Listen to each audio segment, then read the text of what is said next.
Welcome to Autism Weekly, the podcast that discusses autism news, current events, and inclusion. Each week, we welcome a guest to the program to share their unique perspective and expertise as it relates to the fascinating world of autism. I'm your host, Jeff Skibitsky. I'm the founder and president of ABS Kids. I've been in the field of autism and applied behavior analysis as a clinician and advocate for nearly 2 decades. Today, we welcome autism self-advocate and author Sam Farmar back to the podcast to talk about how to rise above bullying. Bullying can impact people of all ages, and Sam has empowering advice that can help in all kinds of scenarios. Sam first joined our podcast back on episode 27, where we discussed his path towards autism awareness and acceptance. Sam is an author of a book titled A Long Walk Down a Winding Road.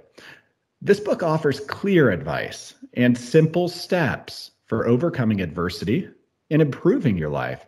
I know that it's been proven to be a helpful resource for parents, other autistics, and clinicians alike, and very informative for the community at large. Sam has a wealth of knowledge and firsthand experience to share. And I'll speak for myself, but I know for the rest of the audience, we're thrilled to have him back. Sam, welcome to the podcast. Thank you very much. Great to be here. Well, so let's catch up. So the last podcast episode you joined was back in March, as we said, of 2021. Yes. So what have you been doing over the last 6 months? Can you give us a little bit of a taste of Sam Farmar's experience? Oh, as usual, I've been up to no good. But in any event, just really keeping busy with work, keeping busy in terms of giving author talks, book presentations.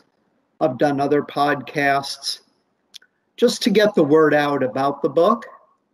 And I'm now working for a company called Florio Technologies, which uses virtual reality technology to deliver therapeutic content for people on the autism spectrum. I'm the self-advocate on the autism spectrum on staff to kind of give an autistic's point of view and feedback from that perspective on the content.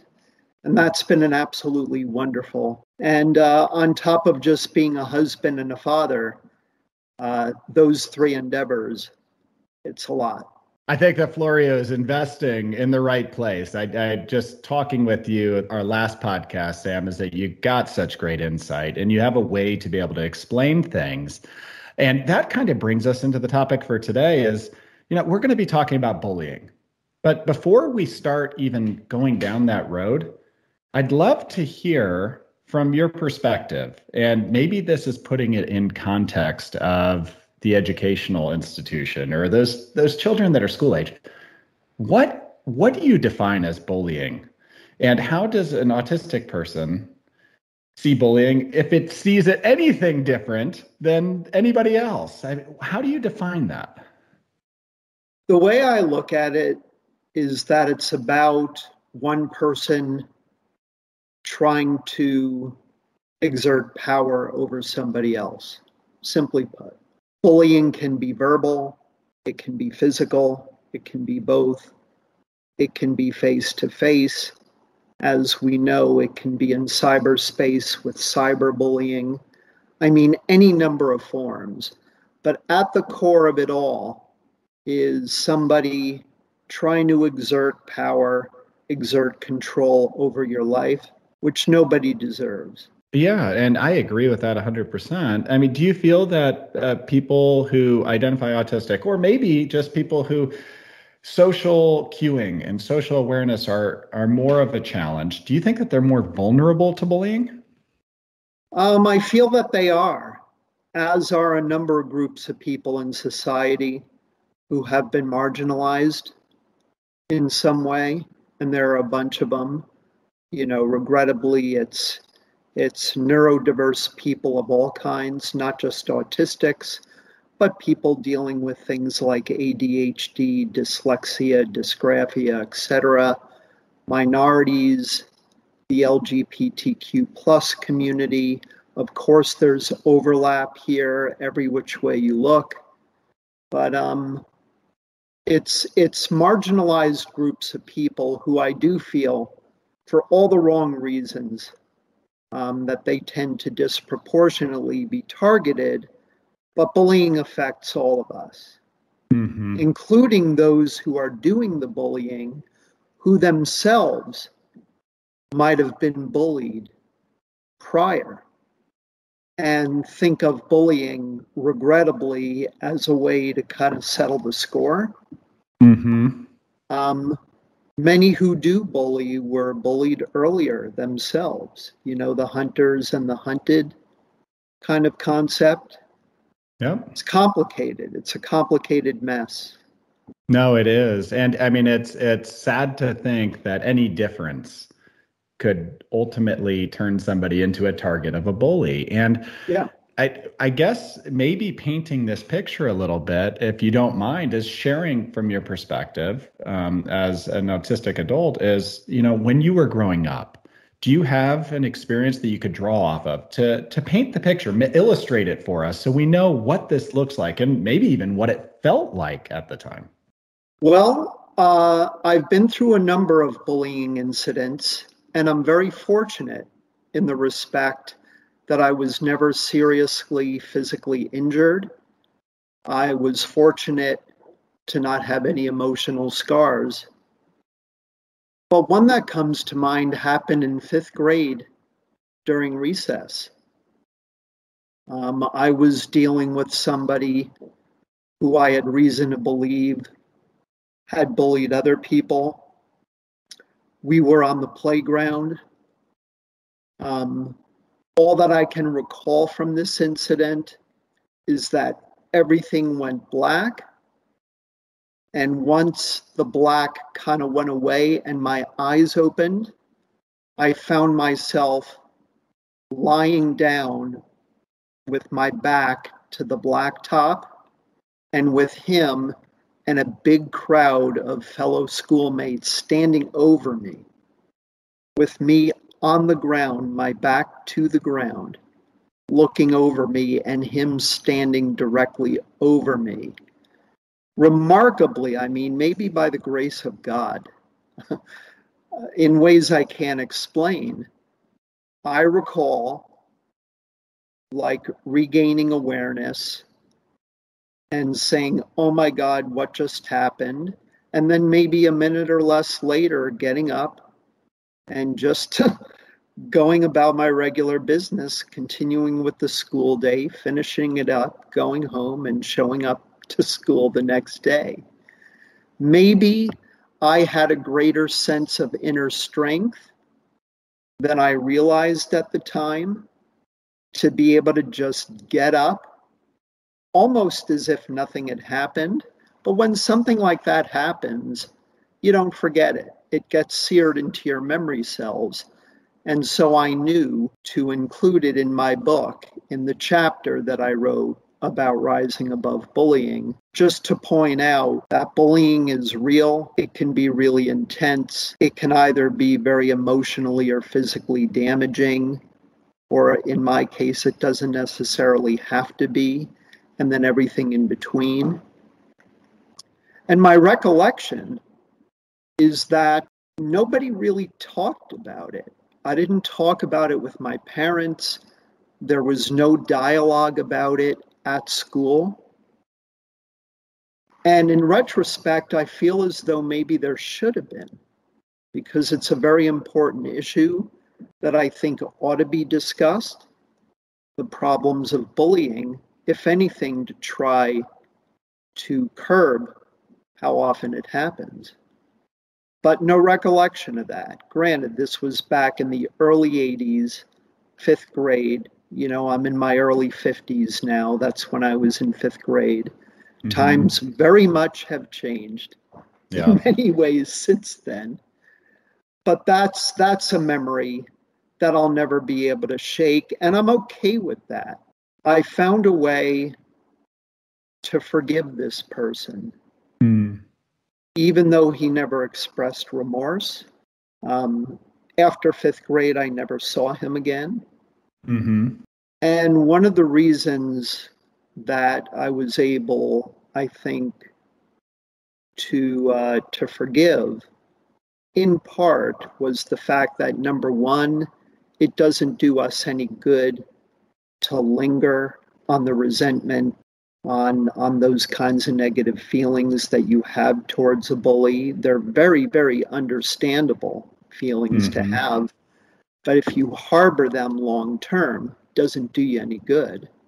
Yeah, and Sam, I appreciate the way that you're able to kind of conceptualize how you went through thinking through those events and being able to put a perspective to what's happening. Yeah. And it does show is that any difference, no matter who you are, is that difference can be drawn upon for the sake of a bullying experience. But it's also is the experience that you've had as an individual is that if you've been bullied in your situation is that you were bullied at school, that could easily turn into you making that experience for somebody else that you see a difference for. And it becomes cyclical. And I understand exactly how that is. The instance that you drew upon there is one of physical bullying, which is so easy for us all to see. And ideally is the one that is being drawn upon to say, hey, listen, this sort of behavior can occur because we see it. It's tangible.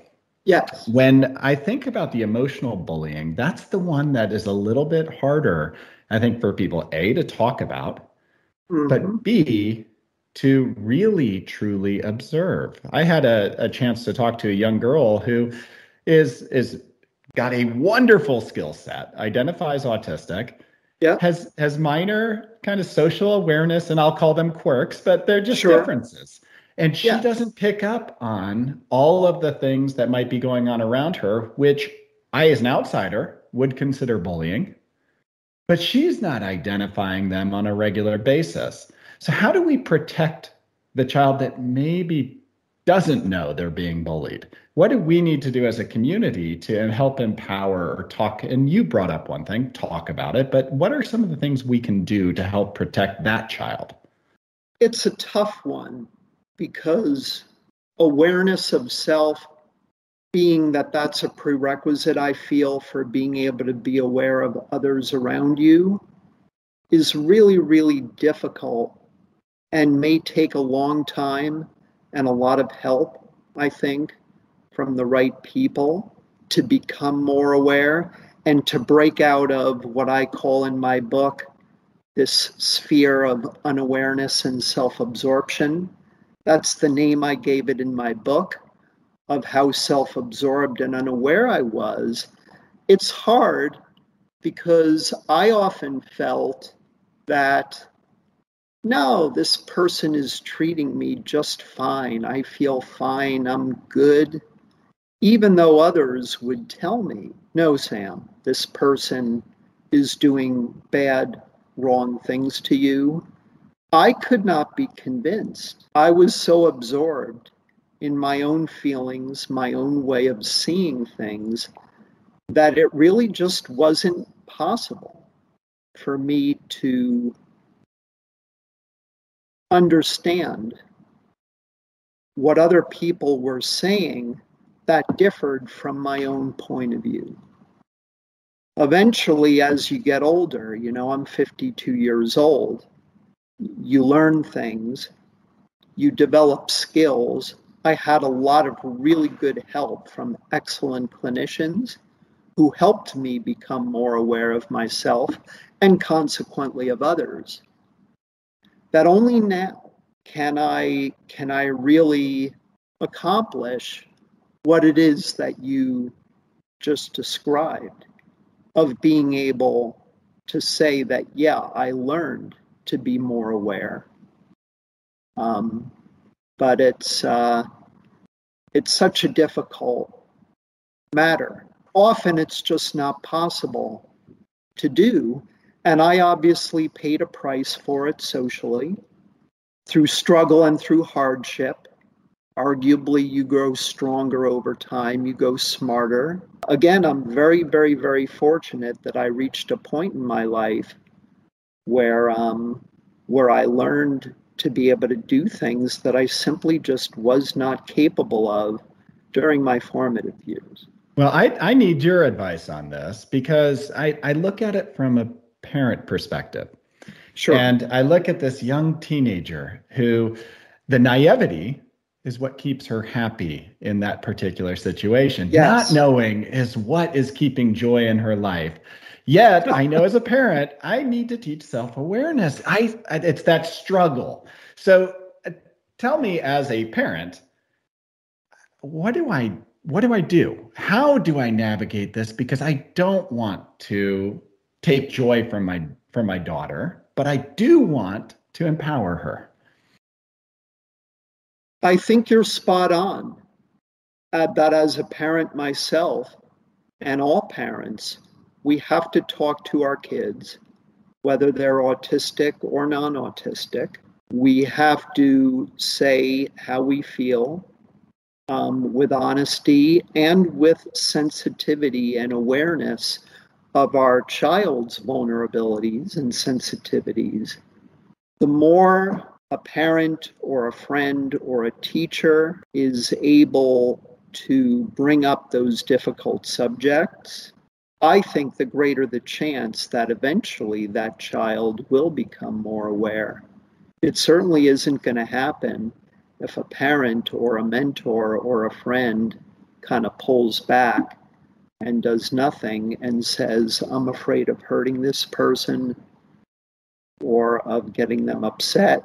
You kind of want to jump into the lion's den, so to speak, and do what you feel is right and try to bring certain things to awareness. And I had a wonderful history teacher in high school.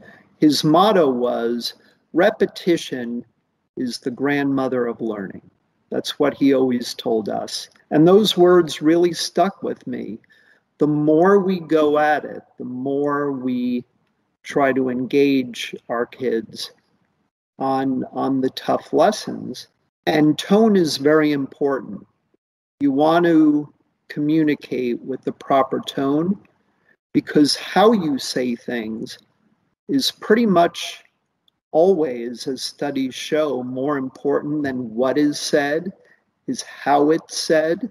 And I'm proof that that kind of approach pays off because eventually I got there.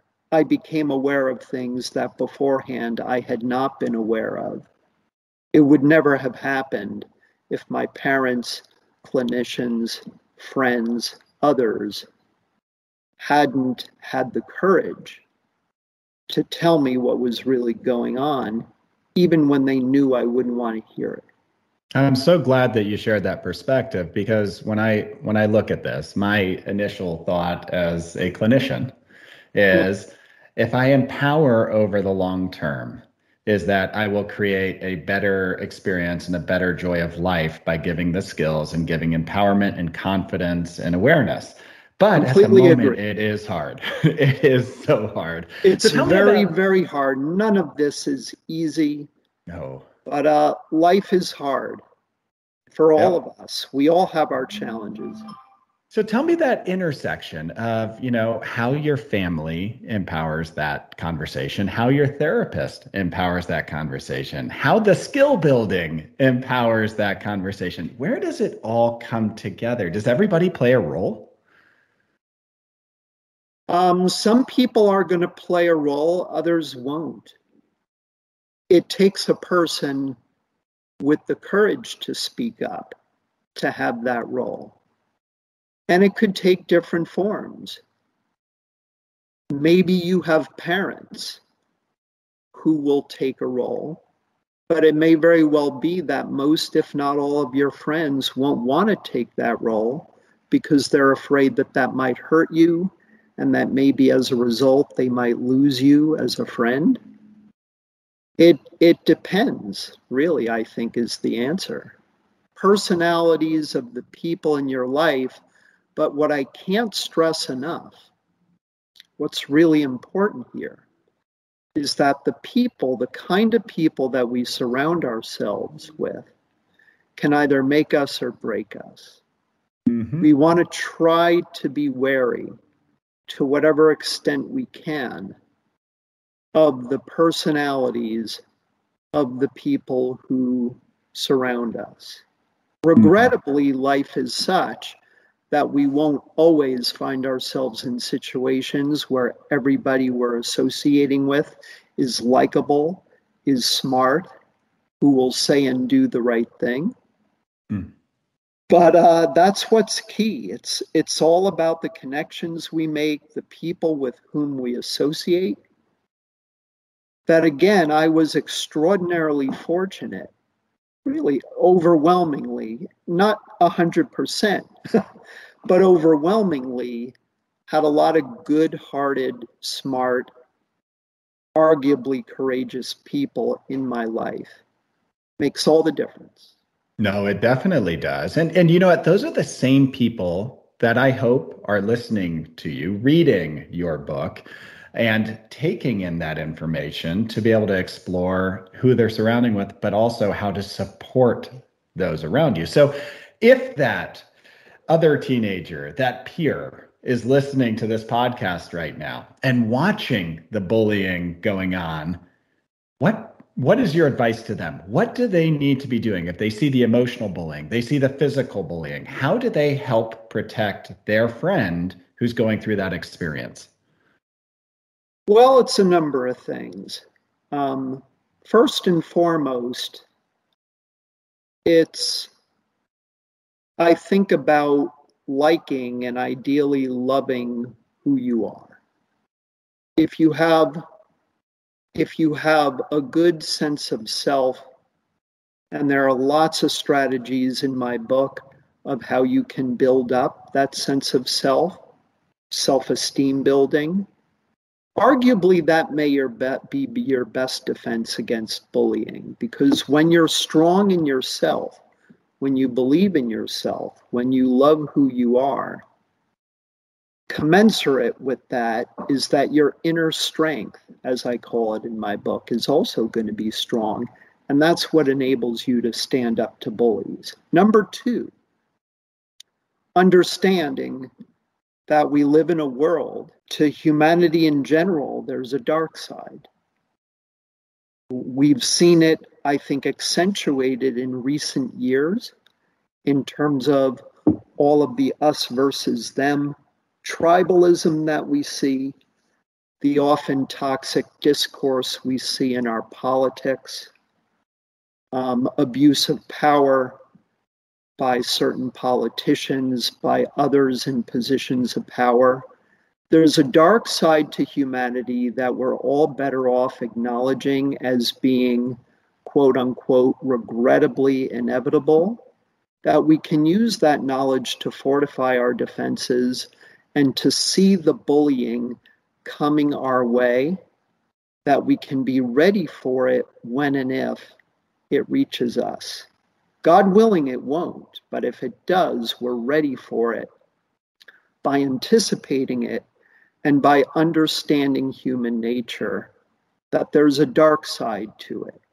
We've seen plenty of evidence of that. Third, understand, as I mentioned before, that the person bullying you may him or herself have been bullied. Maybe they didn't get the help they needed, arguably, after having been bullied, that later on in life, they themselves end up bullying others, a very common phenomenon. If you're able to empathize, as I was able to, again, much easier said than done, with the bully, you're better off for that than if you're not able to do so. Understanding why people bully and maybe what they're going through that leads to it, that they may have bullied you, but maybe they didn't know better, or maybe they don't have